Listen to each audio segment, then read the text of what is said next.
Welcome to the Options module. As you have started to see, real estate deals that have to do with options are very flexible and can be adapted to virtually any market and financial condition. Straight options, as will be discussed in this guide, are no different. For example, you can use an option as a fast cash investment strategy where you secure an option agreement with a seller, then immediately sell the option to a third party for a profit, or you could exercise your option, close on the property, then resell it or fix it up and sell it. Additionally, you can use an option as a cash flow, or even a buy and hold strategy by exercising your option and either lease optioning the property to a third party, renting it out, or simply selling it. Whatever you choose to do, the important thing to remember is that you have a choice. Options are one of the most versatile investment techniques available today. This guide will teach you more about how to get the most benefit from using options in your investing. What you should know. Before beginning this module, you should understand the following: basic principles and terminology used in real estate investing. Which properties to look for and why. Where to buy real estate. How to locate motivated sellers. How to perform an income property analysis. Basics of lease options. What you will learn. This guide covers the following learning objectives. Understand what options are. Know the advantages and challenges of using an option. Identify the best types of properties to option. Know how to find ideal option properties. Understand how to screen property owners. Understand the contractual elements of an option agreement. Tips for success. There are a number of things that have been discussed in previous lessons to keep in mind when you start investing using options. Know what you do not know. Don't buy problems you can't solve. Make your profit when you buy. Know your exit strategy before you enter a deal. Anticipate situations before they become problems. Do what you do best. Set a goal, make a plan, and work your plan. Always take the path of least resistance. Buy locally and sell globally. Avoid doing business through third parties. Assume nothing, verify everything, and be prepared for anything. Do what you say you will do and when you say you will do it. What is an option? An option is a legal document that grants the party owning the option, the optionee, the exclusive and irrevocable right to purchase property from the party selling the option, the optioner, during a specified period of time that the option is in effect. In other words, an option agreement is a standalone agreement that gives a person the option to buy a property, but does not come with a lease agreement. There is only one contract to worry about, and you don't have to be concerned with maintenance or tenant issues until after you exercise your option. Additionally, you do not have to worry about monthly payments, as the only payment required for an option is the one-time option consideration. It is a low-risk way to control real estate that does not require a lot of money and that can be done on any property type. Real estate option agreements are more common than you may think, particularly in volatile or extremely competitive markets. As anyone who has ever looked to buy and sell real estate can tell you, depending on the particular climate in the area, prices can soar or dive in just a matter of weeks. So, while there is some cost involved in getting an option agreement, many people would agree that paying the money is well worth it to make sure you get a lock on a hot piece of property, especially since an option gives you time to sit back and really analyze a deal to see if you want to follow through with the purchase. If, by chance, you decide you don't want to follow through exercising your option to purchase the property, then you can simply sell the option to someone who does wish to buy it. The person who then buys your option has until the end date of the option agreement to exercise it and buy the property. Now, some people confuse the benefits granted by an option agreement with those granted by a right of first refusal that is often found in seller finance deals. This confusion is understandable since the two techniques are similar, but the major difference between the two is that in a right of first refusal you only get the right to match a bona fide purchase offer from a third party, whereas the option gives you the right to purchase the property at a predetermined price and within a specific time frame. For example, if you asked Sam's seller to do seller financing for you on a property and you required that there was a right of first refusal included in the promissory note. Now, if Sam went to sell his note to a third party, he would have to give you right of first refusal. Essentially, you would have the right to buy the note yourself or let Sam sell your note to a third party. You would just start paying the third party now, instead of Sam. Similarly, there is some confusion as to whether an option agreement could trigger a lender's due on sale clause. If you recall, the due on sale clause allows the lender to call the entire amount of the loan payable immediately if the property is sold or title is transferred to another party. It is important to remember that an optionee has no legal or equitable interest in a property under an option agreement. The equitable conversion doesn't happen until after the option is exercised, not when the option agreement is signed, so until the option is exercised, there is no legal obligation to buy or sell and hence no action that is contrary to most lenders' terms. Most option agreements are straightforward and easy to fill out. Even with all the usual legal jargon associated with legal agreements, most option agreements are only a few pages long. You will learn specifically what the agreement covers later in this guide. Most times lenders and other real estate professionals are not involved in creating the agreements. However, it is always a good idea to have a real estate attorney look over the agreement you are using to make sure it is sound and that it abides by any local laws regulating options. When you exercise the option, then more professionals, such as closing agents, attorneys, and such may become involved. Therefore, you will want to make sure and include in the agreement who is responsible for paying these fees when they arise. Advantages and challenges of options. There are a number of different advantages to using an option in a real estate deal. One of the most obvious is the money factor. See, you don't have to invest much in order to get the right to purchase a property.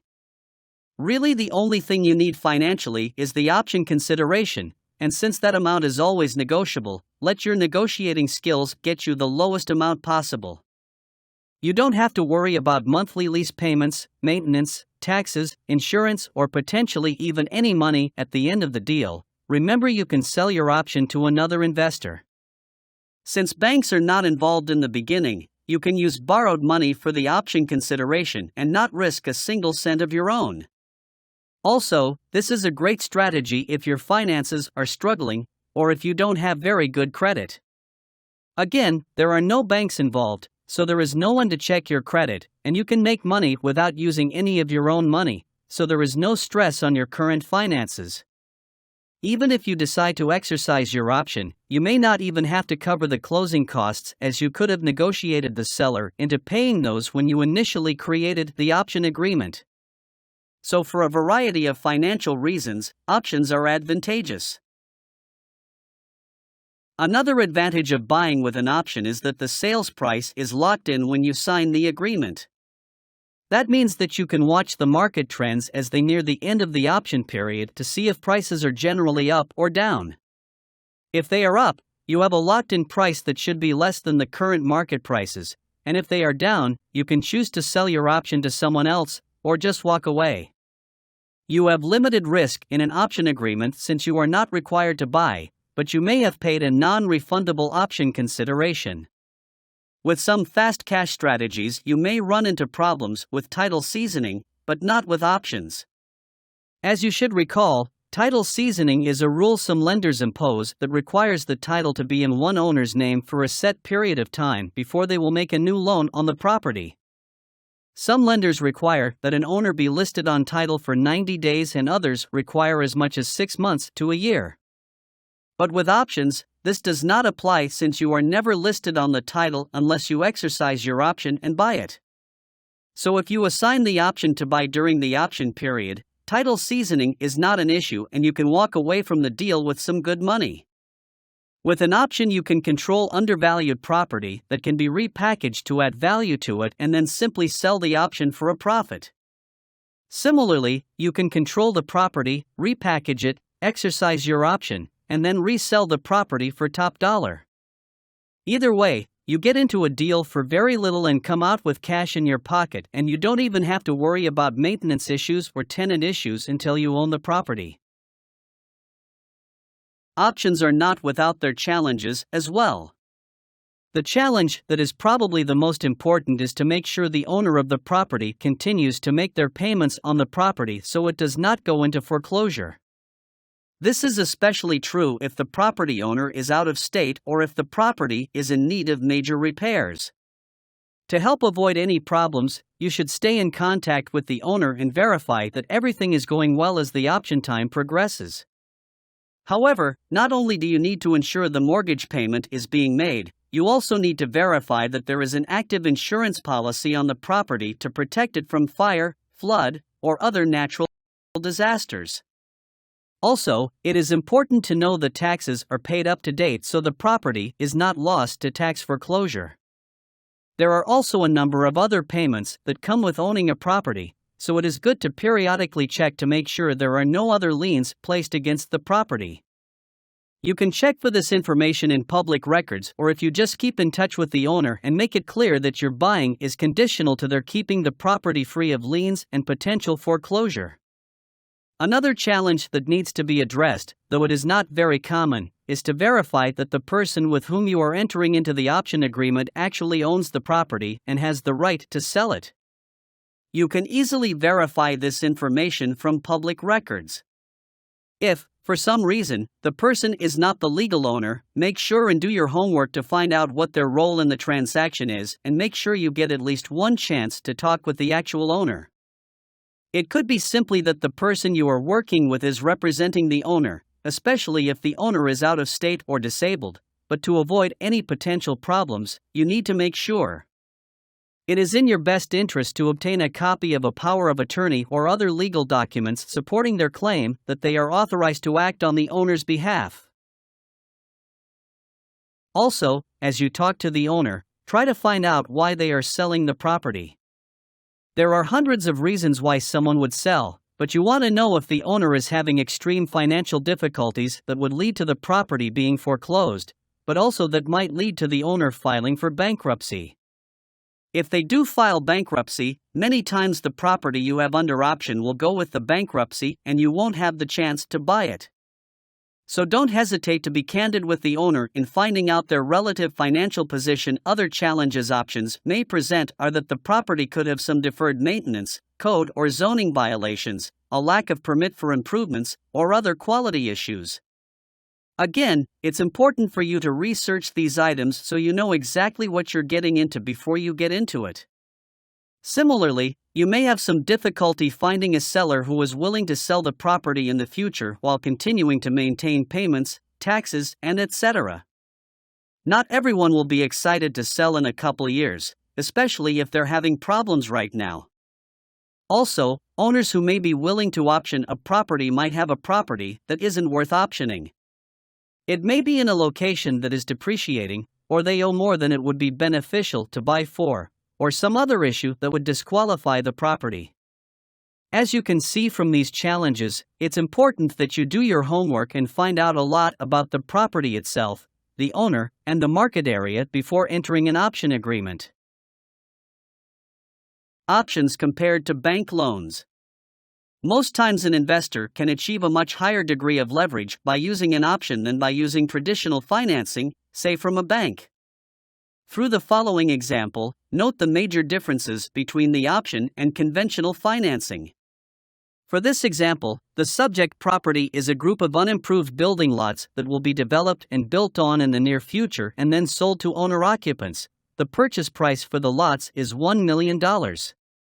If, in the option agreement, you negotiate a 5% option consideration fee, your initial out-of-pocket expense is 0.05 times $1 million equals $50,000. On the other hand, if you were to try and get a loan from a bank, you would be asked to bring 20% as a down payment. That would put your out-of-pocket expense to $200,000. 0.2 times $1 million equals $200,000. From this example, you can see that by using an option, you are saving $150,000 right from the beginning. Now, if you take the amount you would spend with a bank in this deal and apply it to the leverage you get by using an option, you see that your buying power increases exponentially. See, just to get into the property, the bank required 4 times as much money as the option for the same purchase price. So if you simply multiply the purchase price by 4, you see that for the same amount you would have to pay a bank for a $1 million property, you can get a $4 million property with an option for $1 million times 0.05 equals $200,000. And, just like a down payment to a bank, the amount you pay as consideration gets applied to the end purchase price. Types of properties to option. As has been mentioned in this guide, you can enter an option agreement on any kind of property, but not all property types are the best choices for options.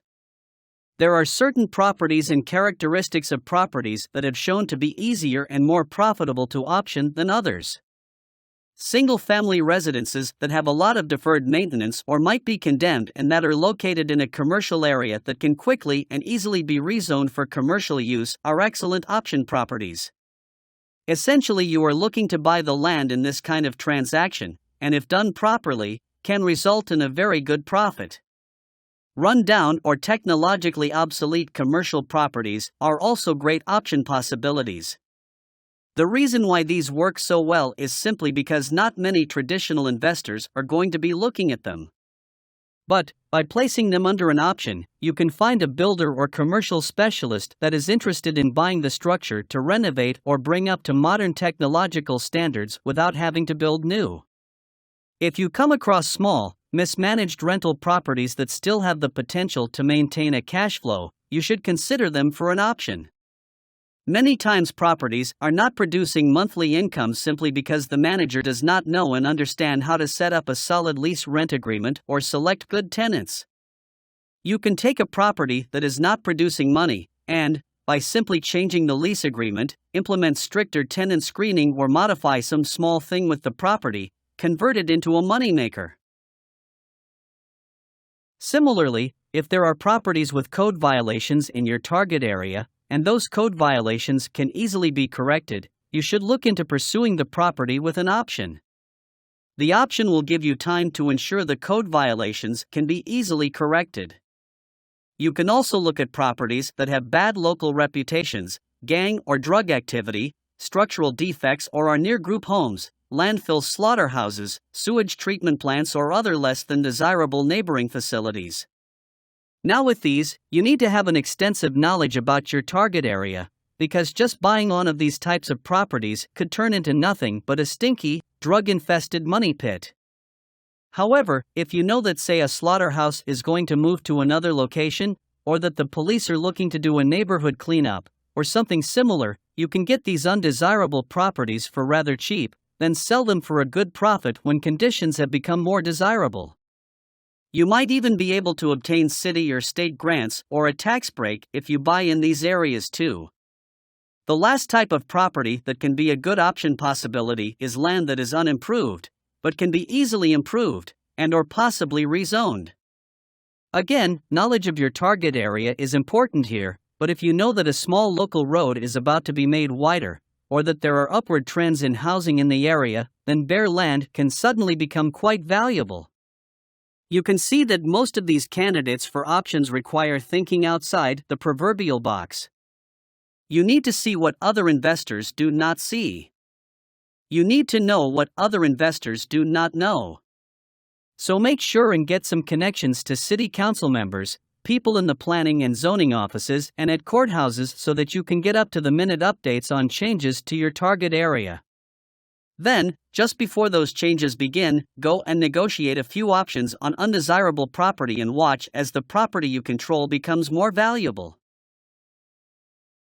To assist with knowing what properties would be good candidates, ask yourself a few questions when evaluating the property.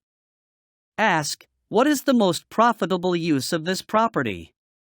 Is there sufficient demand for this use of the property? Who would be my target buyer or renter if the property were used to its potential? How can I find these target buyers and what will their budget be like? What is the profit potential for the property in its optimal use? What needs to be done to get the property up to its optimal state and how much will that cost? Does the property need to be rezoned or have code violations corrected before it can be optimized? Finding properties to option. From the information in the lease option and sandwich lease option lessons, you should have a good understanding of how to find sellers for more traditional approaches to options. However, based on the properties and characteristics just outlined for outside-the-box thinking, you may need to be a little more creative as to how to find them. First, you can go to your county courthouse and search the public records for properties with evictions, tax lien issues, code violations, absentee owners, deceased owners, zoning issues, or ones that are condemned. The records should give you the address of the property, and you can take a quick drive by it and see if it may be something you could work with. Similarly, you can contact the local fire department and ask for a list of properties that have code violations or that have been affected by fire and/or water damage. You can also call the local health department for a list of properties that have health code violations. See if these issues can be easily remedied to add significant value to a property, or potential value to a property based on future development in the area. Once you have a relationship with people in these departments, you might consider asking a few probing questions about the property's current state and its history. As you are driving by the properties you find in public research or through the lists you obtain, keep an eye open for abandoned homes that have condemned signs on them or notices from the city indicating they are abandoned. If there are homes you see that are obviously abandoned or neglected, try to find out who owns them and see if an option might be possible. Also, if you see properties that have significantly faded or damaged for sale signs on them, that can be a great indication that the property has some issues that are preventing it from selling. Ask your real estate agent to search the MLS for properties that have been on the market for a long time, expired listings, or that have come under contract a couple of times, but have yet to sell. Consider asking for referrals from all the people who travel your target area on a regular basis. People like postal delivery workers, construction workers, law enforcement officers, fire marshals, handymen, and meter readers. See what they know about the area and if there are vacant or problem properties in the areas they frequent. Take the time to search in trade magazines or business for sale websites for business owners who are looking to retire or who have a problem property they are trying to get rid of. It might be a tired landlord who just wants to be done with all of the day-to-day issues of owning the property. Sometimes you can find some spectacular deals from a business owner who has had crime problems in the area, or someone who is done being in business and wants to help out someone just getting into business. You can also send direct mailings to property owners that may have a strong desire to be free from a property. These are the people that your research has found. Create a letter or flyer to send to them that has all your contact information on it and then consider following up with a reminder mailing a few months later if they have not responded. Similar to sending direct mail, consider placing advertisements in the local newspapers and business journals that indicate the kind of property you are looking for. You can take the same ads and use them in online classifieds as well. Use language that will attract viewers such as property wanted, real estate wanted, or commercial property wanted. Using all these methods will provide you with a number of properties that would be good candidates to work with. Just make sure that you know the area and what will be happening to it in the near future. Then as you start talking to people, you can decide if they would be good candidates to work with. Screening property owners. As you begin marketing, you will have a number of people contacting you hoping you will take their problem property off their hands. Well, not all of these properties are going to be good for you, but also, not all of the property owners are going to be good to work with. So here are some tactics you can use to help screen property owners that are not good for your investment criteria. Consider setting up a website or blog people can visit to learn more about what you do and what you are looking for. The nice thing about this approach is that the people who take the time to call you will have a basic understanding of how you may be able to help them and what exactly you are looking for. That way, you don't have to field so many useless calls and you can focus on making great deals. However, if you set up a website or blog, make sure your contact information is readily available to visitors in case they have a great deal for you and want to talk about it more. Similarly, you can have a toll-free number set up that provides a generic recording informing people what you are interested in.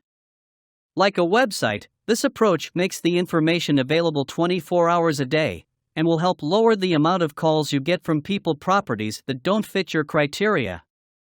Also, like with a website, make sure your contact information is repeated several times and is very accessible to callers. When people do call you, you need to be prepared to either screen them for the first time, or, if you have a website or toll-free number, screen them further to make sure they are a good fit for you. There are a number of questions you should go over with them to help you know if they are a good contact. Where is the property located? Could you provide me with an address? Do you own the property? If not, then ask them who the owner is and if you could speak with them. Can you tell me a little about the features of the property? For example, how many square feet is it? What is the current zoning?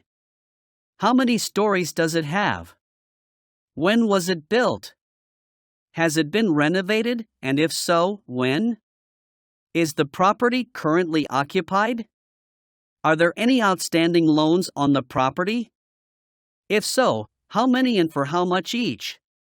Are there any liens on the property, and if so, how many and for how much each? Are loans on the property current? Are the property taxes current? How would you rate the overall condition of the property based on a scale of 1 to 5, where 5 is outstanding? How much do you want for the equity in the property? How the person you are speaking with answered these questions will give you a good idea as to whether or not the property meets your investment criteria. It will help you know if it is worth your time to venture out to look closely at the property, or at least if you need to start doing some of your homework on the property. Doing your homework. As you begin getting people responding to your advertisements and screening properties and buyers, you should also be making a list of things you need to do before visiting the property to see if it meets your investment criteria. This process of gathering information about the property prior to visiting it is called due diligence. The due diligence you perform for options is slightly different than that you may do for fast cash deals.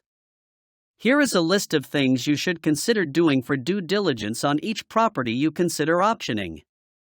First, take some time to search the public records and confirm that the seller is in fact the legal owner. Then look to see if there are any liens against the property that the seller didn't tell you about or doesn't know about. You should also look and see if the property has changed hands in the last few years. You can see what the sales prices were at the times it was sold and get a better estimate of what might still be owing on the property. After searching the public records, go to the tax assessor's office and run a search to see if the taxes are up to date and how much they are.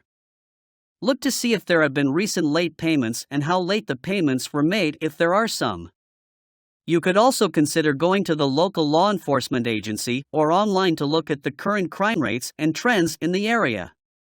You can see how the rates compare to other areas as well as if those rates are increasing or declining. You can check to see if there has been any recent crimes at the property location and if so, what those crimes have been. You can go to the local Chamber of Commerce or search online and do a general demographic search to see what kind of people live and work in the area. This will help you get a feel for what kind of home or office people in the area may be looking for and be able to afford. You can see the population and business trends in the area to help you know the rate of growth or decrease for the area. Consider stopping by a local environmental protection agency to see if there are or have been hazardous materials in or around the property. You can also see if there are or have been any violations of environmental protection laws at any point in the last several years, and if there are or have been fines levied against the property. If you find these issues, we recommend running from the property immediately. It can be very, very expensive to rectify these violations. As part of your due diligence, we recommend getting a real estate agent to look up comparables for properties that have sold within the last 3-6 months. As with any comparables you obtain, look over them closely and only use ones that are similar to the property you are interested in. Look at the sales price and condition of the comparable properties to help give you an idea of how similar properties in similar condition are selling. You may also consider getting comparables for properties that are similar to how the property will be when it is fixed up or modernized to help give you an idea of what it has the potential to sell for. You should also contact a local property inspector who has experience in the kind of property you are interested to perform a full inspection of the property. Make sure they alert you to any modifications in the property and potential hazards. Compare the inspection report to further research you can do in the public records to find if there have been permits issues or requested for renovations, additions, and major remodeling projects. Finally, take the time to verify the property's insurance claim history. You can request the property owner obtain a comprehensive loss underwriting exchange (CLU) report. The CLU report will tell you if there have been claims made on the property, when the claims were made, and for what. The report can only be ordered by the property owner, so make sure you have verified who that is before requesting one. Completing these items will help you know exactly what you are getting into and can really give you a clear indication of whether or not you should continue pursuing the property. It will take some time to perform all the tasks listed, but in the end you will be able to minimize your cash out of pocket and maximize your profit. Option contract elements. Option agreements are quite simple and straightforward.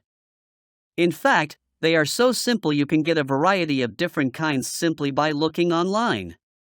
Some of those that you may find online won't cover everything you would like to make the deal as beneficial to you as possible, so make sure you understand the following items to ensure they appear on the agreement you choose to use. Option E. The optionee is the party buying a real estate option, that is to say, the investor. When a real estate option is exercised, the optionee becomes the buyer. Optioner. The optioner is the party selling a real estate option, that is to say, the property owner. When a real estate option is exercised, the optioner becomes the seller. Real estate option, the agreement that gives the optionee an exclusive and irrevocable choice to buy a property at a fixed price within a specific period of time. The option agreement is a unilateral contract. That means that the optioner, seller, is required to sell to the optionee, buyer, if the optionee desires to buy, but at no point in the option is the optionee obligated to buy. Option property address. The address of the subject property needs to be clearly defined. Ideally, you should have the legal description used in addition to the street address. Option consideration. The option consideration is the amount paid by the optionee to the optioner to secure the right to buy the property at a future date. You should try to keep the option consideration to about 1 to 2% of the end purchase price when possible. At times, especially in highly competitive markets, you may have to go a bit higher than that. Make sure you have done some of your due diligence prior to paying any option consideration so that you know really how interested you are in the property and can weight that interest against a potentially higher consideration payment. Option effective date. This is the date the option agreement begins. You have every legal right to buy the property from this date until the end of the option period. Option period. The option period is the specific amount of time that the option agreement is in effect. The time can be as long or as short as the involved parties agree upon. Option price. The option price is the purchase price that both involved parties agree upon that is to take effect upon exercising the option. You may want to review the income property analysis or what's it worth lessons for more on how to calculate a good offer amount. Option expiration. The option on the property will expire and be considered null and void if the optionee has not chosen to exercise the option by the end of the option period. The optionee has the right to try and renegotiate the option, but this is at the discretion of the optioner. Option renewal. If an optionee does not choose to exercise the option and it comes close to the expiration date, the optionee may have the right to renew the option agreement. If the optionee has the right to renegotiate, it should be stated in the agreement as well as the terms of the renewal. For example, it should be clearly stated that if the optionee needs to renew the option agreement, the option consideration, option price, option period, and other terms will be renegotiated as well, or if they will be left the same. Right to record. Ideally, you want the right to record a memorandum of real estate option agreement in the county recorder's office. If you recall from the lease option lesson, this is one of the things you can do to help protect your option. Right to refund. When possible, you want to include a clause that gives you the right to receive your option consideration money back if the property is severely damaged, destroyed, or involved in an eminent domain situation. Eminent domain is actually part of the Fifth Amendment to the Constitution and essentially grants the state and federal government the right to take a property from an owner, even if the owner objects, if the taking is for public use and the owner is justly compensated. Services that are considered public use are building roads and railways, parks, reservoirs, schools, hospitals, or other public buildings, basically anything the federal or state government sanctions. In some areas, eminent domain is also referred to condemnation or expropriation. Right to assign. As you may recall from previous lessons, assigning a property means that you basically sell your right to purchase the property. The ability to assign an option is very important and needs to be stated clearly in the agreement. However, not only should you make it clear that you have the right to assign, but you should make it clear that there is not time limit in which you have to exercise that right. That is to say, you want to reserve the right to assign the option through the entire option period, not just during the first 6 months or so. Option consideration is the sole remedy for default. This will only come up if you inform the optioner of your desire to exercise your option, and then for whatever reason, do not actually purchase the property. Should this be the case, you want to make it clear in the agreement that the only thing the optioner has the right to receive from you is the initial option consideration and nothing else. That way they can't try to pursue a court case against you for failure to perform according to the terms of the agreement. Documents to be executed and held in escrow. It is in your best interest to require that one copy of the option agreement or some type of memorandum and title transfer documents be signed, notarized, and placed into an escrow account. By doing this, you are protecting your interest in the property in the event the optioner dies or is otherwise incapacitated. Option mechanics. Going through an option is very similar to the process of a lease option. Here is a general step-by-step guide of what needs to be done to execute an option successfully. Through advertising, searching, and getting referrals, the optionee, buyer, finds a property and optioner, seller, that satisfy their investment criteria. The optionee performs their due diligence regarding the property to verify ownership, liens, and other potential hazards issues. Assuming the property still meets the optionee's investment criteria, the optionee and the optioner create and sign an option agreement that satisfies each party's needs while allowing the right to assign the option to a third party. The optionee pays the optioner a one-time option consideration fee. Through the duration of the option, the optionee checks insurance, taxes, and other liens on the property to make sure they are current. The optionee exercises his right to purchase the property, assigns it to a third party, renews it, or simply lets it expire. If the optionee exercises the option, then the agreement becomes bilateral, both parties are required to perform, and the optionee becomes the buyer and the optioner the seller. The buyer, optionee, performs a formal title search and obtains title insurance and funding to complete the purchase. If funding is not obtained, since the contract is bilateral, the buyer is in violation of the contract and may have to pay any agreed upon fees to the seller, lose the contract, or renegotiate the deal. It may be in the buyer's interest to see if the seller would be willing to offer financing to the buyer, seller financing. At closing, the seller transfers the property title to the buyer and all outstanding liens are paid in full. The title gets recorded in the county records and the buyer is officially recorded as the new property owner.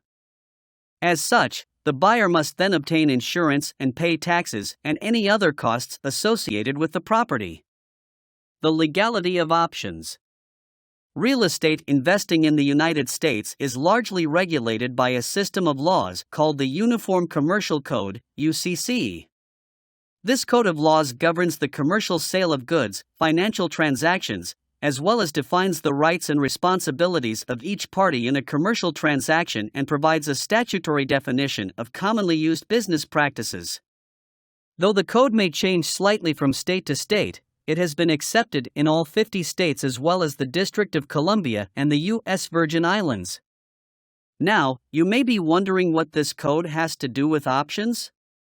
The answer is, not much. The UCC regulates almost every aspect of investing from state to state. However, there is nothing in the UCC specifically about options. That is both a good and a bad thing. It is good in that the legalities of options can more easily evolve and conform to actual practice. It is bad in that the laws regarding options vary state to state more than in other investment techniques.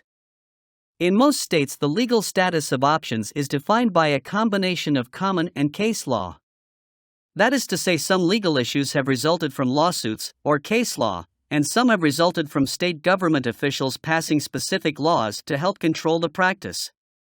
Therefore, to know the legal status of options in your state, you should consult with a board-certified real estate attorney who has experience working with options in your state. As you speak with the attorney, there are 4 specific questions you should ask them. 1. What constitutes a valid and fully enforceable real estate option agreement? With this question, you are trying to find out exactly what you can demand from the optioner and how to go about structuring the agreement. 2. Does a real estate option, prior to its being exercised, create an estate in land? Some attorneys will call an estate in land an estate in possession. This term essentially refers to the degree, quality, nature, and extent of a person's interest in a real estate property. If the option does create an estate in land, that ultimately give the optionee more right to protect their option through legal means because the option shows they have interest in the property, but not enough interest to be misconstrued as equitable interest. 3. Can a real estate option be recorded in the public records so that it constitutes constructive notice?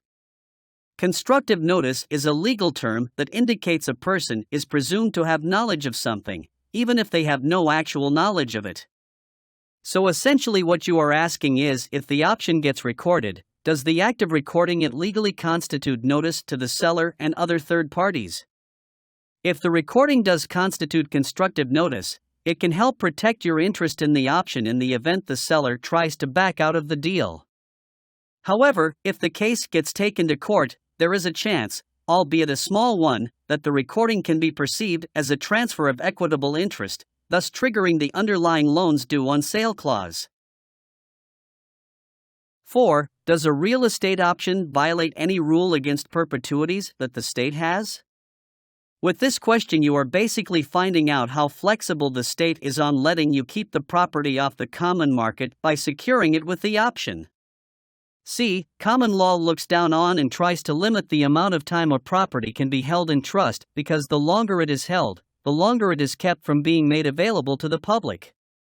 States generally want for sale properties available to the public, not just tied to one person for a long time without the property actually being purchased. Some states control this time vigorously, others are much more flexible. So take the time to find out the answers to these questions and how they will affect setting up an option agreement for the state in which the property exists. If you have additional questions regarding legalities, then certainly get the advice of a competent real estate attorney. Summary: using options is undoubtedly one of the most powerful ways for investors to gain control of real estate. Options are versatile in terms of finances and market fluctuations. That is to say, there are a lot of ways an investor can get into a great money-making property with very little or possibly even no money out of pocket. Also, It doesn't matter what the market conditions are like because you have very little at risk and you have a lot of time to find a buyer and make money.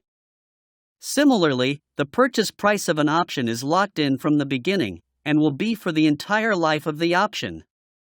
That way, if you are interested in buying the property, you have time to find money partners or other investors to bring the money so that the whole deal might not cost you a single penny. Options give an investor more leverage than any other investment technique with minimal risk in the deal. When you use an option, your buying power increases exponentially, allowing you to work with much more expensive properties than you otherwise could, which, in turn, can lead to significantly higher profits.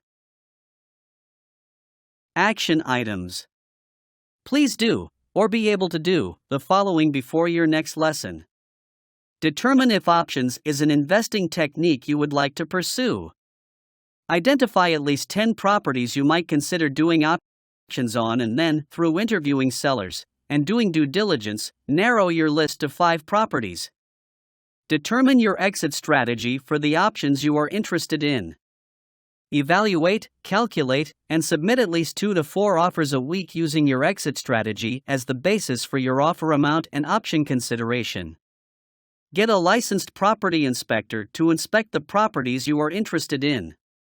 Negotiate and finalize an option agreement and offer your option consideration to the property owner. Require that the title transfer documents are escrowed. Coming up. Remember that options are just one of the many strategies discussed in the financing course. Continue learning about other techniques that allow you to get into a property with little or nothing down. You should also view the seller's list, networking list, and fast cash buyers list lessons for more details on how to have an ongoing source of properties, buyers, and sellers.